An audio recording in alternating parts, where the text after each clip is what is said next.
Hola muchachos, ¿cómo están? Vamos a comenzar con las prepas de la primera prepa de fisiología cardíaca y para iniciar vamos a ver la actividad eléctrica del corazón. Entonces, en la clase sé que les dieron un recuento anatómico, histológico, pero yo no voy a hacer énfasis en eso. No creo que se los pregunten, honestamente. Eso no es tema de la materia. Lo que sí quiero que recuerden de eso es que el músculo miocárdico, el tejido miocárdico, funciona como un sinsitio. ¿A qué me refiero con esto? Recuerden que las células miocárdicas están unidas por los discos intercalares, lo cual permite que cualquier estímulo que se origine en una parte del corazón sea transmitido o sea conducido.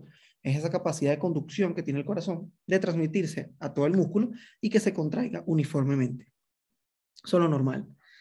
Eh, en esta lámina lo que quiero mostrarles es el sistema eléctrico del corazón, el sistema de conducción del corazón, el cual es a partir de esas células cardíacas, son células especializadas, un tejido especializado, con la capacidad que nada más tiene el corazón de originar sus propios impulsos eléctricos. ¿Cómo va a estar compuesto? Bueno, va a comenzar primero, aquí en los tres esquemas los tienen, se los puse de las tres maneras, tanto esquemático como con imagen. Va a ser el nodo sinusal, que es donde se origina normalmente, donde se origina los impulsos cardíacos. Ese nodo sinusal también se conoce como el nodo de Keitts y Flack. Y el segundo nodo que vamos a tener es el nodo auriculoventricular o el de Achof-Tawara. Estos nodos van a estar en comunicación por los tractos o las vías internodales, tienen sus nombres, Bachmann, Weckenbach y Dorel, y como esto es la aurícula derecha, todos los impulsos se originan en la aurícula derecha, el haz o la rama que conecta con la aurícula izquierda es el fascículo de Bachmann. Después de acá, del nodo auriculoventricular, sale el haz de His, el cual atraviesa todo este septum interventricular, dando su rama derecha, su rama izquierda. Primero se despolariza la rama izquierda, después la rama derecha, y la rama izquierda va a tener a su vez, va a tener dos fascículos. Un fascículo anterior o anterosuperior y un fascículo inferior o posterior inferior. Todo este es el sistema. Bueno, y culmina con las fibras de Purkinje al final de acá de las paredes ventriculares. Es importante que se sepan cómo está compuesto el sistema eléctrico del corazón y que los impulsos se originan en el nódulo sinusal o sinoauricular. También es importante que sepan cuáles son las propiedades del corazón, del músculo miocárdico, que nada más las posee en el músculo miocárdico. El más importante va a ser esa propiedad de inotropismo, el inotropismo cardíaco. ¿A qué se refiere esto? Es esa capacidad que tiene el corazón, esas células miocárdicas, de contraerse. Es decir, de acortar esas fibras musculares que vieron en la unidad muscular. Recuerden que ocurría ese acortamiento de la miosina y la actina. Bueno, esa capacidad de contractilidad es una de las propiedades más importantes del corazón para poder eyectar la sangre. De segundo vamos a tener el cronotropismo, que es la capacidad de automatismo del corazón, lo que les acabo de decir, ese sistema eléctrico del corazón. Es decir, de originar sus propios impulsos. El corazón tiene la capacidad de hacerlo. Generalmente lo normal es que lo haga a nivel del nodo sinusal. Esto es lo normal que ocurre en todos nosotros. Más adelante verán que ciertas patologías, todo el sistema de conducción tiene capacidad de responder y de originar su propio impulso, siempre y cuando el nodo sinusal no lo haga. Pero lo que quiero que sepan es que el corazón, este sistema de conducción, tiene la capacidad de originar su propio impulso. También tenemos otras tres, no son tan importantes, pero hay que saberlas, que son el vasmotropismo, que es esa capacidad de excitabilidad, de que cuando se estimule la célula haya una respuesta eléctrica. El dromotropismo, que es esa capacidad de conductividad o de conductibilidad. ¿Qué significa? De transmitir ese impulso que se originó en el nodo sinusal, por esa capacidad de sinsitio, esa capacidad, esos discos intercalares, se transmita a todo el músculo cardíaco y se contraiga uniformemente. Y por último, el lucitropismo, que es la capacidad de relajación del miocardio. Si se está contrayendo, el corazón también necesita relajarse a la misma velocidad que se contrae. Creo que lo más importante de esta prepa, y quiero que se lleven, y es lo que quiero que se recuerden y lo lleven al examen, son los potenciales de acción. Ya vieron en su clase de potenciales de acción qué es un potencial de acción, cómo funciona, pero en el músculo cardíaco vamos a tener dos tipos de potenciales de acción. unos potenciales de acción de respuesta lenta o potenciales lentos y unos potenciales de acción de respuesta rápida. Ellos tienen varias diferencias, que es lo que quiero que sepan, es lo que quiero que se lleven de esta prepa, principalmente dónde se origina cada uno, en qué lugar del corazón se origina cada uno. También, cuál es la diferencia entre uno y otro. Y muy importante, diferenciar sus fases y cuál es el ion o el flujo de iones que determina cada fase en cada potencial de acción. Como vemos acá, tenemos los dos tipos de potenciales de acción. Aquí, este es el de morfología lenta, que como vemos, se encuentra en los nodos, tanto sinoauricular como auriculoventricular. Ven acá, en el nodo, potencial de acción lento, en el nodo, potencial de acción lento. Y los potenciales de acción rápidos los vamos a tener en el resto de las estructuras del corazón. Van a ser en el músculo cardíaco auricular, en el músculo ventricular y también en el sistema de conducción, pero al nivel de las de His y de las fibras de Purkinje. Entonces, resumen rápido, ¿dónde van a estar los de respuesta lenta? En los nodos. Y los de respuesta rápida van a estar generalmente en el músculo auricular y ventricular. Esto es importante que se lo sepan porque se lo van a preguntar. Y aquí los tenemos los dos. Potencial de acción lento, potencial de acción rápido. Otra diferencia, bueno, el potencial de acción lento tiene 3 fases. Fase 4, fase 0 y fase 3. La vamos a ver más adelante, más desarrollada. Y el potencial de acción rápido, que como ven, se está originando acá en el músculo ventricular, va a tener 5 fases. Una fase 4, que es esta misma que estaría acá, una fase 0, una fase 1, fase 2 y fase 3. Entonces, rápido, 5 fases, lento, 3 fases. Importante que lo sepan. Comencemos con el potencial de acción de respuesta rápida.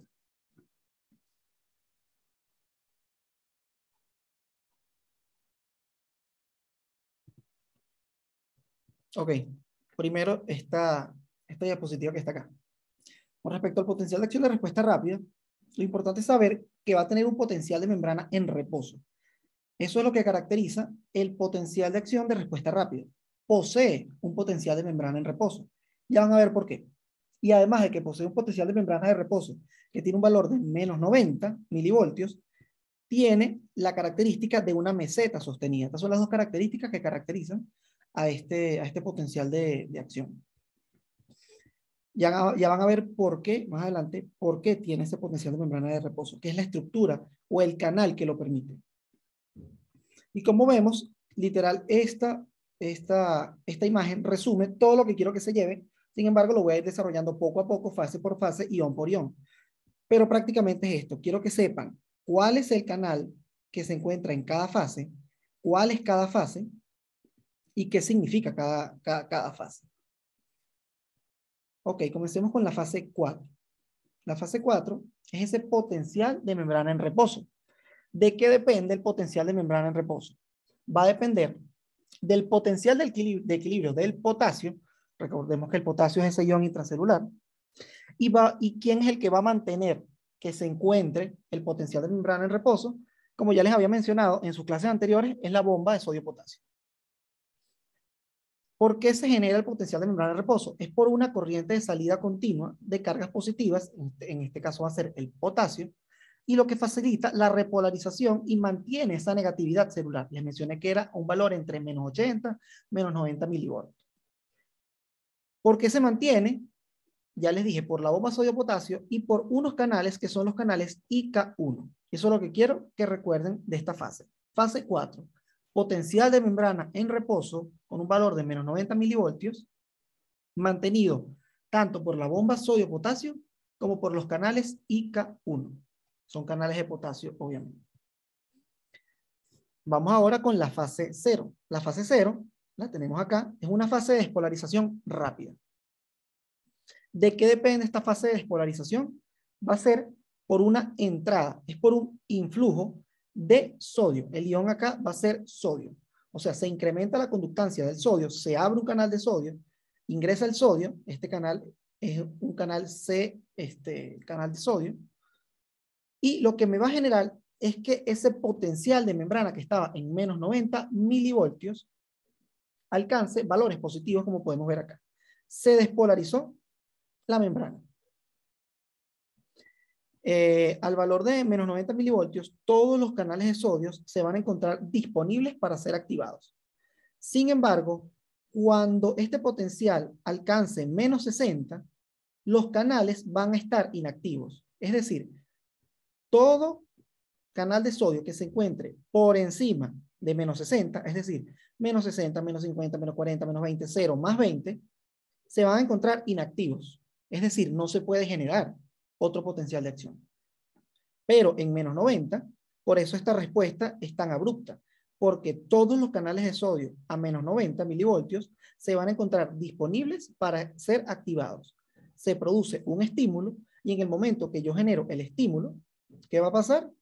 Se da el incremento de la conductancia para el sodio y se inicia la despolarización rápida, dando inicio, valga la redundancia, al potencial de acción, que en este caso es un potencial de acción rápido que se encuentra, por ejemplo, en el tejido auricular o en el tejido ventricular. Pasemos ahora a la fase 1, que es la repolarización temprana. ¿Por qué se le conoce repolarización temprana? Porque como pueden ver acá en la morfología, tanto ventricular como auricular, se genera una pequeña, vamos a decirlo así, una pequeña bajada del potencial de acción, un pico, pero que no devuelve la célula a su potencial en menos 90. Como ven, nada más baja un poco. Por eso es una repolarización temprana, una repolarización corta. Es transitorio, es una repolarización transitoria. Y ocurre por una salida temporal de potasio, por unos canales que se conocen como canales Ito. Esto significa transient outward, que es una corriente transitoria hacia el exterior de potasio. Sale potasio y como está saliendo cargas positivas, ¿qué es lo que pasa? Disminuye un poco el potencial de acción y por eso vemos esa caída acá, ese pico que ocurre. Produce un efecto repolarizante de corta duración, es transitorio y le da esa morfología de pico al potencial de acción. Es importante mencionar, puede ser que se los pongan que sin una premisa de selección simple, que en el músculo auricular hay más cantidad o hay presencia de mayor canales Ito y por eso en los potenciales de acción auriculares o atriales se ve un pico más marcado. Al haber más canales, se ve esta morfología de pico más marcada, a diferencia que en el músculo ventricular, que hay menos cantidad de canales Ito, por lo cual el pico es menos marcado en el músculo ventricular. Entonces, fase 1, repolarización temprana, es una salida temporal o transitoria de potasio por los canales Ito. Ahora vamos con una de las fases más importantes, que es la fase de meseta, porque en esta fase es que ocurre la contracción ventricular. Más importante la ventricular, pero obviamente también la auricular cuando ocurre en las aurículas. ¿Por qué es importante?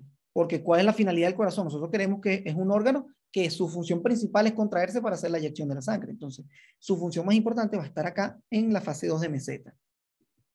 Y aquí lo que se va a dar es un enfrentamiento de corrientes, tanto salida como entrada de corrientes, que lo que van a hacer es contrarrestarse y por eso me da esta morfología de meseta.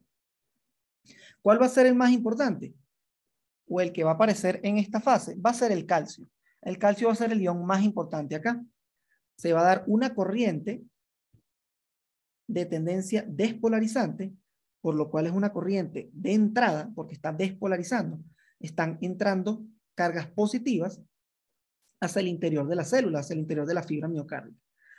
En contraparte o contrarrestando a una corriente de salida de potasio, es una corriente repolarizante, porque están saliendo cargas positivas, por lo cual son corrientes que van a estar una en dirección opuesta a la otra. Como se generan fuerzas eléctricas de similar magnitud y en direcciones opuestas, el potencial de membrana se mantiene estable y por eso ocurre esa fase de meseta. Y esto ocurre es para que en ese tiempo que está ocurriendo la meseta, al músculo le dé tiempo, le dé chance de contraerse para que ocurra la contracción del miocardio. Entonces, en esta fase de meseta, lo que voy a tener es una combinación de corriente de entrada de calcio con una corriente de salida de potasio. ¿Por cuáles van a ser los canales? Bueno, el canal de calcio L, tipo L, de long lasting, y el canal de potasio IK, que puede ser de tres tipos, UR, R y S. Esto simplemente es UR de ultra rápido, R de rápido y S de lento, de slow. Entonces, eso nada más por la cinética en la que ocurren, que uno es más rápido que el otro. Pero lo importante es que es una corriente de potasio y que son canales de potasio. Como les mencioné, esta es la fase más importante y les voy a mencionar un poco sobre la importancia del calcio.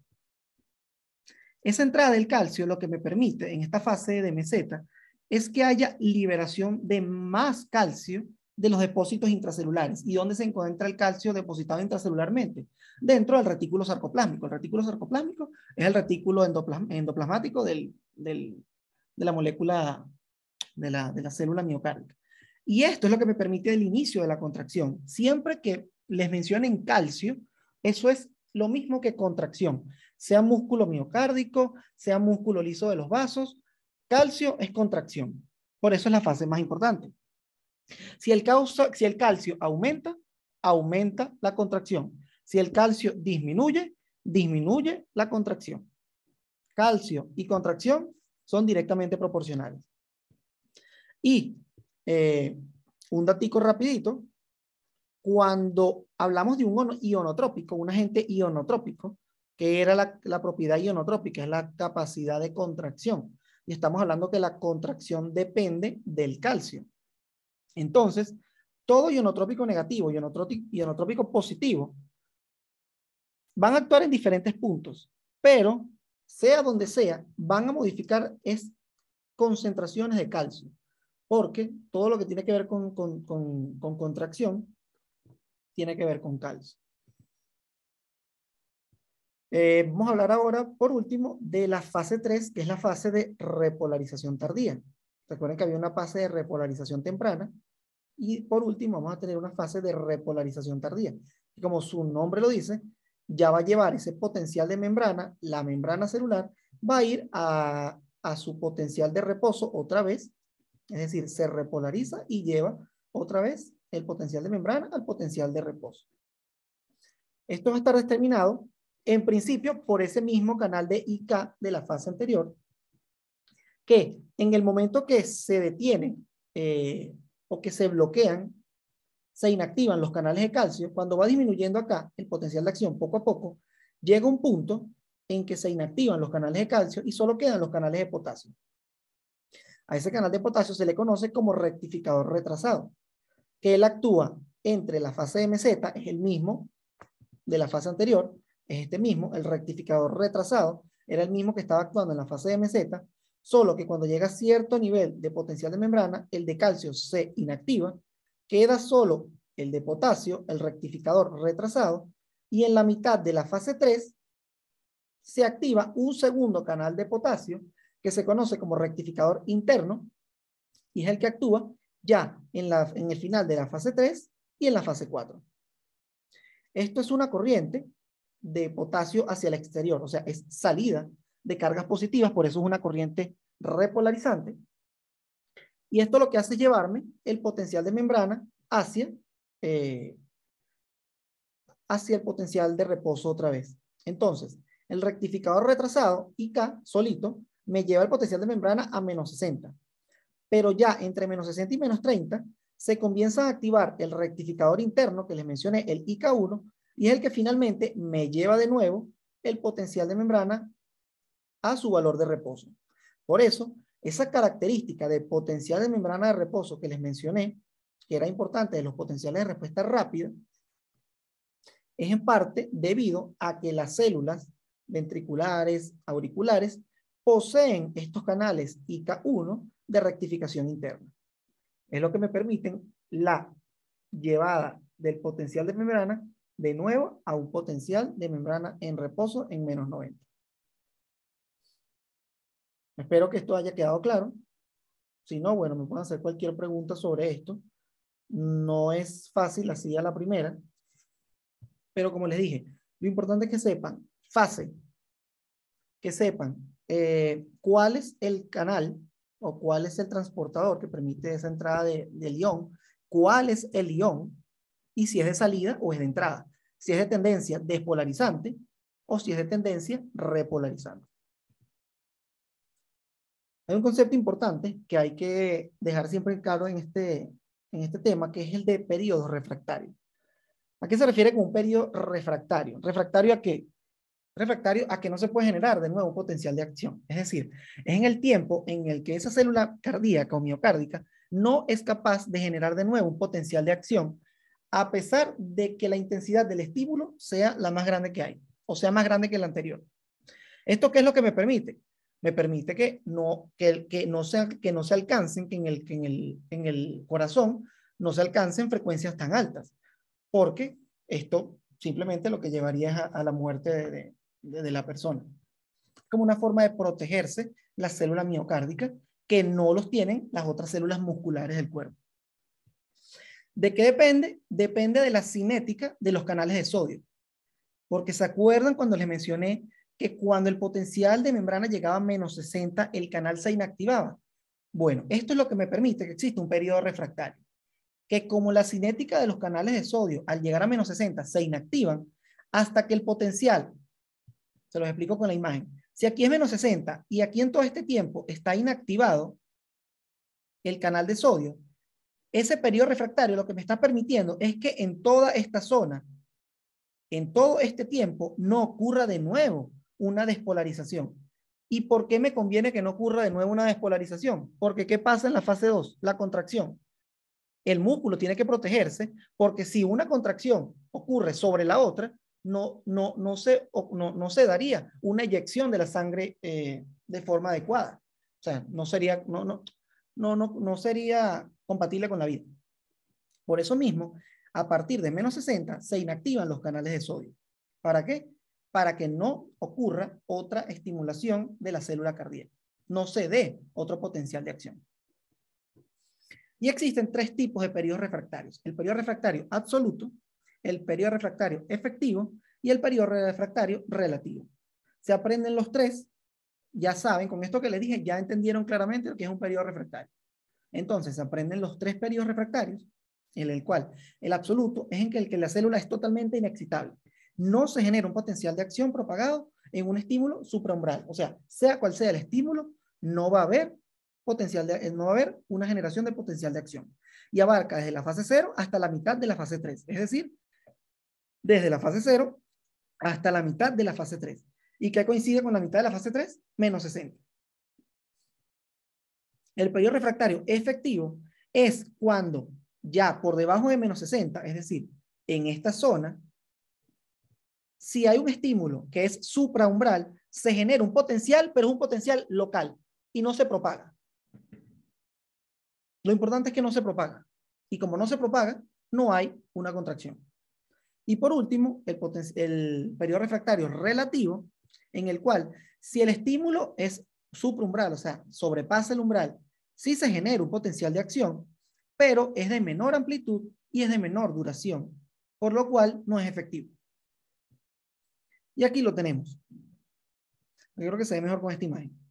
Mi periodo refractario absoluto, mi periodo refractario efectivo, donde entre menos 60 y menos 90 sí se puede generar una respuesta local, pero no es un potencial propagado. Y por último, que es el periodo refractario relativo, ya culminando acá la fase 3, donde sí se induce un potencial de acción, siempre que se aplica un estímulo supraumbral, pero este va a ser de menor amplitud y de menor duración. El potencial de acción y el periodo refractario en las células auriculares es más corto que en las ventriculares. Y esto lo que me da es que en las aurículas es que necesito tener mayor protección ante frecuencias más altas. Y sin embargo, cuando se producen esas fibrilaciones auriculares, que ya es patológico, o una fibrilación ventricular, las fibrilaciones auriculares ocurren a mayor frecuencia que las ventriculares. Simplemente porque el periodo refractario es más corto que los ventriculares. ¿Qué me determina el periodo refractario? Que tengan una frecuencia máxima de estimulación. Como les dije, hay protección de frecuencias rápidas.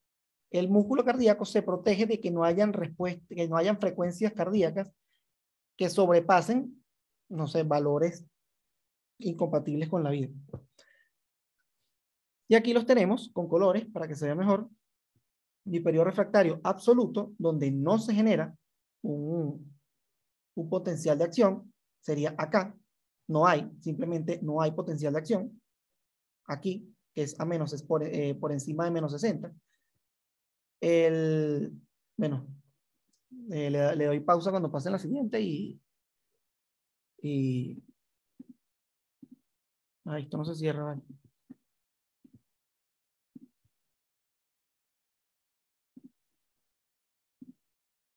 Le doy pausa y continúo en otra sesión. Ok. Aquí en rojo vamos a tener el periodo refractario efectivo, en el cual se produce una respuesta local, como la vemos acá, pero no es propagado. Y por último, el periodo refractario relativo, donde sí se puede producir un potencial de acción propagado, pero es de menor amplitud y de menor duración que el potencial de acción normal. Como vemos acá en verde, sería lo ideal que debe ocurrir, que después que culmine un potencial de acción, se comience otro potencial de acción de igual característica. También que me permite ese periodo refractario, que tanto la despolarización como el pico de la contracción, es decir, que el potencial de acción y el pico de la contracción se encuentren antes de que termine el potencial de acción. Como vemos acá, miren como el pico, ¿dónde ocurrió la contracción? En la fase 2 de meseta. Que este pico de contracción máxima se encuentre antes de que comiencen los periodos refractarios. Como les dije, esto es para proteger al corazón de que no ocurra una contracción sobre otra. O sea, eso sería imposible. A diferencia de lo que ocurre en el músculo esquelético. En el músculo esquelético, vean cómo hay potencial de acción y la contracción ocurre mucho después. O sea, después que culmina el potencial de acción es que ocurre la contracción. Vamos a decirlo así, el músculo esquelético es más lenta la respuesta. Y esto lo que me determina es que el músculo esquelético, el músculo cardíaco, perdón, no es tetanizable.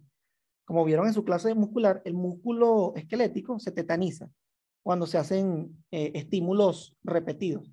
En cambio, con el músculo miocárdico, como la contracción ocurre antes de que finalice el potencial de acción, no es tetanizable. Y aquí, a modo de resumen, honestamente esto es lo que se tienen que aprender.